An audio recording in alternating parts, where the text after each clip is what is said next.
Hi my dear family, எல்லாருக்கும் வணக்கம். நான் உங்கள் ஆர்டி. நம்ம உடம்புல காஃப் மசில்னு சொல்லக்கூடிய கெண்டகால் சதையை பார்த்தீங்கன்னா நம்ம உடம்போட செகண்ட் ஹார்ட்னு சொல்லுவாங்க. இது எல்லாருக்கும் தெரியும். அதே மாதிரி தான் நம்மளோட கட்டுன்னு சொல்லக்கூடிய வயிறு மற்றும் குடல்லாம் பார்த்தீங்கன்னா செகண்ட் பிரெயின் அப்படின்னு சொல்லுவாங்க. அதனால தான் நம்ம பார்த்தீங்கன்னா வயிறை சரியாக வச்சுக்கல, ப்ளோட்டிங்காக இருக்குது அப்படின்னாலே பார்த்தீங்கன்னா நம்ம ரொம்ப மந்தமாக இருப்போம். காரணம் ரெண்டுத்துக்கும் ஒரு நர்வ் கனெக்ஷன் இருக்குங்க.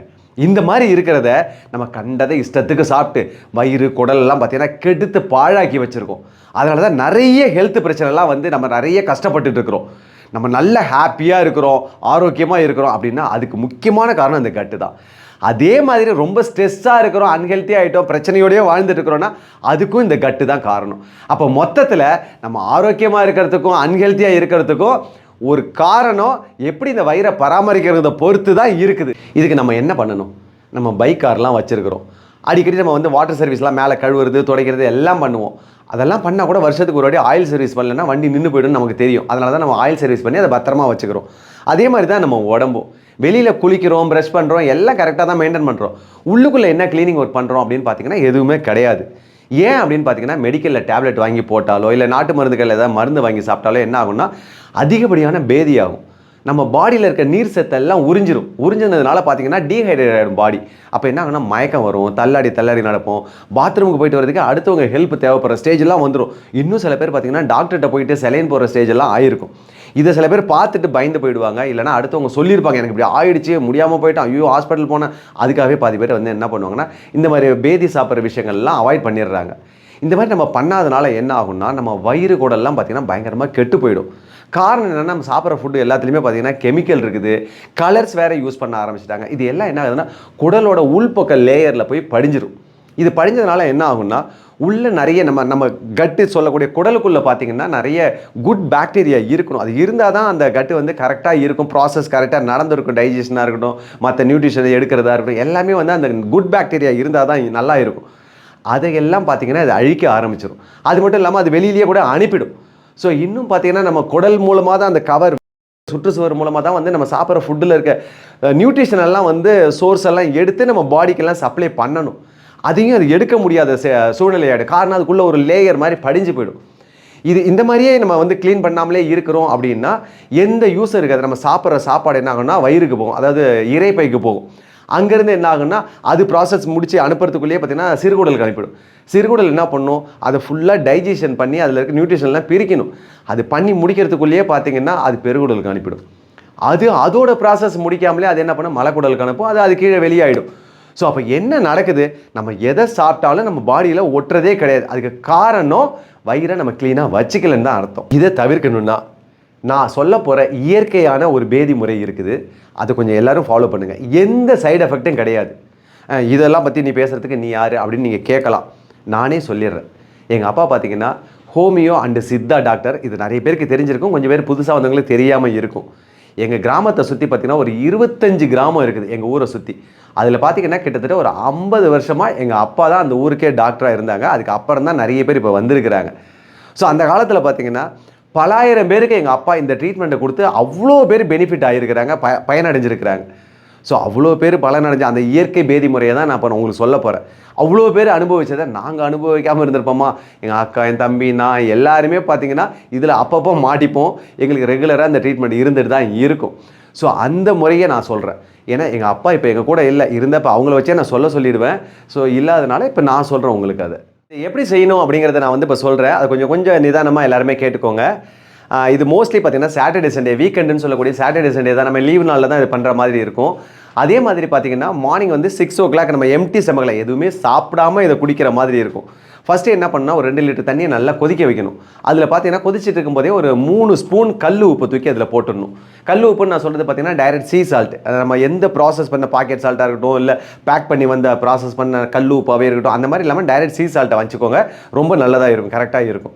அதை கொதிக்க வச்சதுக்கப்புறம் பார்த்தீங்கன்னா ஒரு 1.5 லிட்டர் தண்ணி ஆகிடும். ஒரு அரை மணி நேரத்துக்கு அப்புறம் பார்த்தீங்கன்னா 1/4 லிட்டரோ 1/2 லிட்டரோ குறைஞ்சிரும். அந்த டைமில் இறக்கி ஆற வச்சிடணும். ஆற வச்சதுக்கப்புறம் பார்த்தீங்கன்னா அதில் ஒரு 2 எலுமிச்சம்பழத்தை புழிஞ்சிடணும். புழிஞ்சதுக்கப்புறம் கிட்டத்தட்ட ஒரு ஜூஸ் மாதிரி தான் இருக்கும். பட் நம்ம ஜூஸ்க்காக பண்ணலை, ஒரு ட்ரீட்மெண்ட்டுக்காக தான் நம்ம ரெடி பண்ணுறோம். ஜூஸ் மாதிரி தான் இருக்கும் அந்த டேஸ்ட். ஸோ அதை நம்ம எம்டி ஸ்டமக்லேயே ஒரு 2 டம்ளரை எடுத்து ஃபஸ்ட்டு நம்ம குடிக்கணும். குடித்ததும் பார்த்தீங்கன்னா ஒரு 5 மினிட்ஸ்லேயே பார்த்தீங்கன்னா அது வேலையை ஸ்டார்ட் ஆகிடும். ஸோ ஒரு ஃபஸ்ட் டைம் நம்ம நார்மலாக போகிற மாதிரி பாத்ரூம் போகிற மாதிரி மோஷன் ப்ராப்ளம் இருக்கும், அந்த மாதிரி போகும். ஸோ திரும்ப வந்ததுக்கப்புறம் திரும்ப ஒரு 2 கிளாஸ் தண்ணி குடிக்கலாம். குடித்த உடனே பார்த்தீங்கன்னா அது அது அப்போ தான் வந்து லூஸ் மோஷன் ஃபீல் ஆகும். ஸோ ஆரம்பிக்கிறது நல்லா தெரிய ஆரம்பிக்கும். அப்புறம் தேர்ட் டைம் குடித்த உடனே பார்த்தீங்கன்னா பேதியாகவே ஆகிடும், நல்லாவே தெரிஞ்சிடும், டிசென்ட்ரி ஆகிற ஃபீல் இருக்கும். இந்த மாதிரி ஒரு 5 டைம்ஸில் பார்த்தீங்கன்னா அந்த 1.5 லிட்டர் தண்ணி வந்து ஒரு 2 டம்ளராக குடித்தோம்னா அரை மணி நேரத்துக்குள்ளேயே காலி ஆகிடும். இந்த ½ அன் ஹவரில் பார்த்தீங்கன்னா டோட்டலாக நம்ம வாஷ் அவுட் ஆகிறது நல்லா தெரியும். ஆனால் கூட நம்ம டயர்ட் ஆக மாட்டோம், வயிறில் வலி இருக்கிற பிரச்சனை இருக்காது, ஒரு நார்மலாகவே ஃபீலாக இருப்போம். எனர்ஜி வைஸும் சொல்கிறேன், ரொம்ப பார்த்தீங்கன்னா நம்ம நார்மலாக இருக்கிற மாதிரி தான் இருப்போம். ஒரு டயர்ட் ஆகிட்டோம், டீஹைட்ரேட் ஆகிடுச்சு, அந்த மாதிரி பிரச்சனை எதுவுமே தெரியாது இந்த டைமில். ஆனால் நமக்கு பாத்ரூம் மட்டும் அடிக்கடி போகிற மாதிரி இருக்கும். இது ஒரு அரை மணி நேரத்தில் பார்த்தீங்கன்னா வாஷ் அவுட் ஆனதும் நம்ம என்ன கலர் குடிக்கிறோமோ தண்ணி அதே கலரில் வெளியில் வரும். ஸோ அந்த கண்டிஷன் வந்துருச்சுனாலே டோட்டலாக வயிறு க்ளீன் ஆகிடுச்சுன்னு தான் அர்த்தம். அதுக்குள்ளே நமக்கு முடிஞ்சிடும், இதுவும் முடிஞ்சிடும், அதுவும் முடிஞ்சிடும். சம்டைம்ஸ் சில பேருக்கு பார்த்தீங்கன்னா வாமிட் வரும், இந்த உப்பு தண்ணி குடிக்கும்போது வாமிட் வரும். வந்துச்சுன்னா ரொம்ப நல்லது, எடுத்துருங்க. ஏன்னா அசிலிட்டின்னு சொல்லக்கூடிய உள்ளே இருக்கிறது அதுவும் பித்தமும் சேர்ந்து வெளில வந்துடும். ஸோ இன்னும் நல்லா ஃப்ரெஷ்ஷாக ஆகிடுவீங்க. தண்ணி இடையில பார்த்தீங்கன்னா நிறைய தண்ணி தாகம் எடுக்கும். ஏன்னா உப்பு தின்னவன் தண்ணி குடிப்பான்னு சொல்லுவாங்க. அந்த மாதிரி உப்பு வாட்டரை குடிக்கும்போது பார்த்தீங்கன்னா நிறைய தண்ணி தாகம் எடுக்கும். ஸோ தண்ணி குடிச்சிக்கோங்க, ஹாட் வாட்டர். இந்த தண்ணியை நம்ம குடிச்சு தாகத்தை போக்க முடியாது. சாதாரண தண்ணி, சுடு தண்ணியை வச்சுட்டு அதை எடுத்து அப்பப்போ குடிச்சிக்கோங்க. இதெல்லாம் சேர்த்து குடிக்கும்போது டோட்டலாக வாஷ் அவுட் பண்ணிவிடும். ஸோ ரொம்ப க்ளீன் ஆகிடும். ஸோ ஆனதுக்கு அப்புறம் பார்த்தீங்கன்னா நம்ம உடனே வந்து இஷ்டத்துக்கு திரும்ப சாப்பிட ஆரம்பிச்சிடக்கூடாது, கண்டதை சாப்பிடக்கூடாது. ஃபெர்மெண்டேஷன் ஃபுட்டுன்னு சொல்லுவோம், அதை புளிக்க வச்ச மாவை வச்சு நம்ம இட்லி தோசை பண்ணியிருப்போம் இல்லையா, அதை சாப்பிட்டுக்கலாம். இல்லைன்னா பார்த்தீங்கன்னா தயிரை வச்சு நம்ம வந்து ஊறுகாய் தொட்டுக்கிட்டு சாப்பிட்டு, இது எல்லாமே ஃபெர்மெண்டேஷன் எல்லாம் ப்ராசஸ் பண்ண ஒரு ஃபுட்டாக தான் இருக்கும், புளிக்க வச்ச ஒரு ஃபுட்டாக இருக்கும். ஸோ இதில் என்ன காரணம்னா இதில் ப்ரோபயோட்டிக் அதிகமாக இருக்கும். நல்ல நம்ம சாப்பிட்டதுக்கப்புறம் பார்த்தீங்கன்னா நம்ம குடல் வந்து எம்டியாக இருக்கிற குடல் வந்து க்ளீன் ஆனதில் பார்த்தீங்கன்னா ஏற்கனவே பாக்டீரியாவும் சேர்த்து போயிடும், நம்ம பாடியில் இருந்த பாக்டீரியாவும் சேர்த்து தான் க்ளீன் ஆகிருக்கும். ஸோ அப்போ புதுசாக ப்ரோபயோட்டிக் எடுக்கும்போது என்ன ஆகும்னா நல்ல குட் பாக்டீரியாவை, நல்ல பாக்டீரியாவெல்லாம் கட்டுக்குள்ளே கொண்டு வந்து சேர்க்கும். இது ப்ரொடியூஸ் பண்ணும், நிறைய உற்பத்தி பண்ணும், நிறைய கொண்டு வந்து சேர்க்கும். ஸோ அப்போ என்ன ஆகுனா திரும்ப நம்ம சாப்பிட்ற ஃபுட்டெல்லாம் அது நல்ல சூப்பராக டைஜஸ்ட் பண்ணும். அதில் இருக்க நியூட்ரிஷனை வந்து சோர்ஸ் பண்ணி வெளியில் உள்ள பாடிக்கு அப்சர்வேஷன் எடுக்கிறதுக்கு எல்லாமே வந்து சப்போர்ட் பண்ணும். ஸோ அதுக்காக தான் வந்து இந்த மாதிரி ப்ரோபயோட்டிக் ஃபுட்டாக எடுக்கணும், ஃபெர்மெண்டேஷன் ஃபுட்டாக எடுக்கணும். ஸோ அந்த மாதிரி எடுத்துக்கோங்க. அந்த டே ஃபுல்லாக அந்த மாதிரியே வச்சுக்கோங்க. ரொம்ப கண்ணாப்புன்னு சாப்பிட வேணாம், காரமாக சாப்பிட்றது அந்த மாதிரிலாம் இல்லாமல் பார்த்துட்டு அடுத்த நாள்லேருந்து நம்ம நார்மலாக அப்போ கூட நம்ம என்னென்னா அடுத்த நாள்லேருந்து இஷ்டத்துக்கு சாப்பிடாம கரெக்டாக மெயின்டைன் பண்ண ஆரம்பிச்சோம்னா போனதாகிடும். இதுக்கப்புறம் நம்ம ஃப்ரெஷ் ஃபீலில் இருப்போம். ஸோ இந்த மாதிரி பண்ணிக்கோங்க. அதே போல் இது யாரெல்லாம் குடிக்கலாம் அந்த அளவு அப்படின்னு பார்த்தீங்கன்னா ஒரு 15 வயசுக்கு மேலே 60 வயசுக்குள்ளே இருக்கிறாங்கன்னா இந்த 2 லிட்டரை கொதிக்க வச்சு நீங்கள் 1.5 லிட்டர் ஆகி குடிக்கிறது கரெக்டான அளவாக இருக்கும். ஒருவேளை 15 வயசுக்கு கீழே இருக்காங்க, இல்லை 60 வயசுக்கு மேலே சீனியர் சிட்டிசனாக இருக்காங்கன்னா அளவை பாதியாக குறைச்சிருங்க, பாதி அளவு இருந்தால் போதும். ஸோ அதே மாதிரி வந்து பிபி இருக்கவங்கலாம் சால்ட் இருக்குதா, இப்போ பிபி இருக்கவங்க இந்த பேதிமார் மெத்தடை எப்படி யூஸ் பண்ணுறது அப்படின்னு யோசிப்பீங்க. ஸோ இதில் முக்கியமாக நம்ம லெமனை ஆட் பண்ணுறோம்ல, லெமனும் இந்த சால்ட்டும் ஆட் ஆகும்போது சயின்ஸில் அதுதான் ப்ரூவ் ஆகிருக்குது. ஸோ குடலை தாண்டி உள்ளே போகாது. அப்படி போச்சுனாலே உள்ளே இருக்க நீர் சத்தெல்லாம் வடிகட்டி நம்மளை டயர்ட் ஆக்கியிருக்கும். ஆக்கலைங்கும் போதே அது உள்ளே போகலைன்னு தான் அர்த்தம். ஸோ அதனால் பிபி சம்மந்தமாக எந்த பிரச்சனையுமே உங்களுக்கு வராது.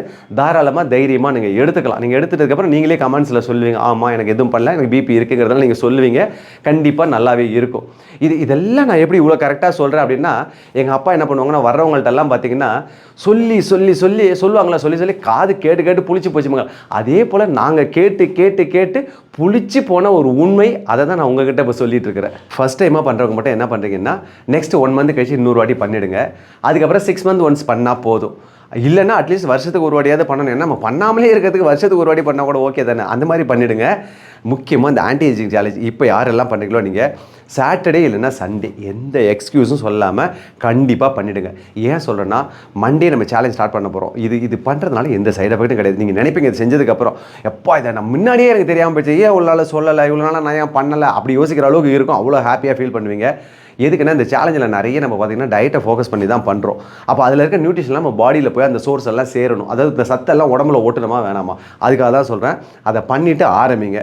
அதே போல் உங்களுக்கு ஹெல்த் பிரச்சனை ஏதாவது இருக்குது, அதாவது குடல் சம்மந்தமான பிரச்சனை இருக்குது, அப்டமனில் கட்டில் பிரச்சனை இருக்குது, டாக்டர் ட்ரீட்மெண்ட்டில் இருக்கீங்க, அல்சர் இருக்குது, அந்த மாதிரிலாம் இருக்குன்னா டாக்டரை கேட்டுட்டு அதுக்கப்புறம் பண்ணிக்கோங்க. அப்போ நான் ஹெல்த்தியாக இருக்கேன், நான் ஏன் பண்ணணும் அப்படின்லாம் நினைப்பீங்க. ப்ளோட்டிங் பிரச்சனை இருக்குது, ஸ்டமக் பிரச்சனை இருக்குன்னா அவங்க பண்ணியே ஆகணும், அது ஆப்ஷன்லாம் கிடையாது, பண்ணி தான் ஆகணும். ஆனால் ஹெல்த்தியாக இருக்க நம்ம பண்ண வேணாமான்னு நினச்சிங்கன்னா டீடாக்ஸ் பண்ணுறதுல என்ன தப்பு இருக்குது, ஒரு வாட்டி க்ளீன் பண்ணுறதுல என்ஜின் ஆயில் சர்வீஸ் பண்ணுற மாதிரி தானே. ஸோ அதனால் நல்லா இருக்குது, நீங்களும் பண்ணிவிடுங்க, எதுவுமே யோசிக்காதீங்க, இது நீங்களும் ஒரு வாட்டி பண்ணிவிடுங்க. அப்புறம் முக்கியமாக பார்த்தீங்கன்னா உப்பிட்டவரை உள்ளளவு நினை அப்படின்னு சொல்லுவாங்க. நான் 3 ஸ்பூன் உப்பை உங்களுக்கு கொடுத்துருக்கேன்ல, அப்போ அதுக்கு பலனா நீங்கள் என்ன பண்ணணும், இதுக்கு லைக் பண்ணிடுங்க இந்த வீடியோவுக்கு, அப்புறம் நம்ம சேனலை சப்ஸ்கிரைப் பண்ணிவிடுங்க. அப்புறம் இதை நீங்கள் குடித்ததுனால உங்கள் எக்ஸ்பீரியன்ஸ் இருக்கும்ல, என்னெல்லாம் உங்களுக்கு வந்து பெனிஃபிட்ஸ் கிடைச்சதுன்னு அதை கமெண்ட்ஸில் நீங்கள் போட்டிங்கன்னா அது என்ன ஆகும்னா வருங்காலங்களுக்கு நம்ம போட்டு வைக்கிற விதையாக இருக்கும். இதை பார்த்ததுக்கப்புறம் அவங்க நிறைய பேர் பலனடைவாங்க. அதனால் உங்கள் கமெண்ட்ஸில் ஃபீட்பேக்கை கண்டிப்பாக சொல்லிவிடுங்க. நீங்கள் யாரெல்லாம் லவ் பண்ணுறீங்களோ, அன்போடு பார்க்குறீங்களோ, அவங்களுக்குலாம் இந்த வீடியோவை ஷேர் பண்ணிவிடுங்க. Love you all. Thank you so much.